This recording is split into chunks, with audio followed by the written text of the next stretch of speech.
Do you want to improve your pronunciation in English? Hi, I'm Connor from Polyglossa.com. One of our main goals at Polyglossa is to help you with your English pronunciation. We offer pronunciation seminars every week, and each seminar costs only $1. In each seminar, we practice with the 4 essential elements of English pronunciation: stress, reduced speech, linking, and mouth position and movement.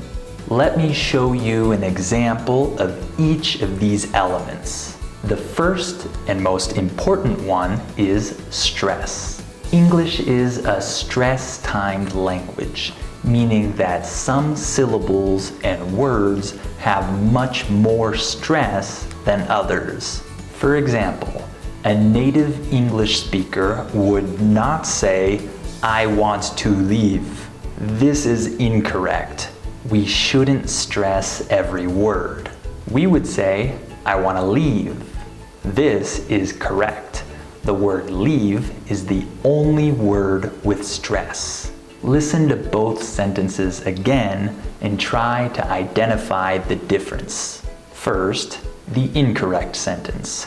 I want to leave. Now, the correct sentence. I want to leave. It sounds different, right? This is an example of stress in English. The second essential element of English pronunciation is reduced speech. Because some words in English are stressed, this means that other words are unstressed. These words often become reduced and their pronunciation changes. For example, let's look at the sentence, "I have to go." In this sentence, the word go is stressed, and the words before it are unstressed and reduced. So, we don't say, "I have to go." This is incorrect because we need to reduce the unstressed words. We say, "I have to go." This is correct. The phrase have to is pronounced hafta when it's not stressed. The two words are combined, and instead of saying to, we say ta. Listen one more time to both sentences and notice the difference. First, the incorrect sentence. I have to go. Now, the correct sentence. I have to go. Different, right? Reduced speech happens all the time in English. The third essential element of English pronunciation is linking. When a word ends with a consonant, and the next word starts with a vowel, we move that consonant from the end of the first word to the beginning of the next word. This is called linking. For example, let's look at the phrase in an office. A native English speaker would not say in an office.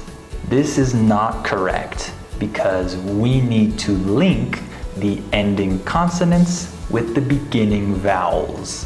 We would say, in an office. The final N of the word in links to the A of the word an, and the final N of the word an links to the O of the word office. Linking is an essential element when it comes to pronouncing English sentences correctly. The last essential element of English pronunciation is mouth position and movement. English learners pronounce certain vowels and consonants incorrectly because they position or move their mouth incorrectly. For example, many English learners have difficulty with the TH sound. They might have trouble distinguishing the words taught and thought. This is because they don't have their mouths in the right position. To make the TH sound, the tongue needs to be between the teeth. but many English learners put their tongue behind their top teeth. If students learn the correct mouth position and movement, they can improve their accent. So, these are the 4 essential elements of English pronunciation. If you want to improve your English pronunciation, you can practice these 4 elements with me in our English pronunciation seminars. We have seminars every week, and each seminar is only $1. So sign up for the next seminar at polyglossa.com.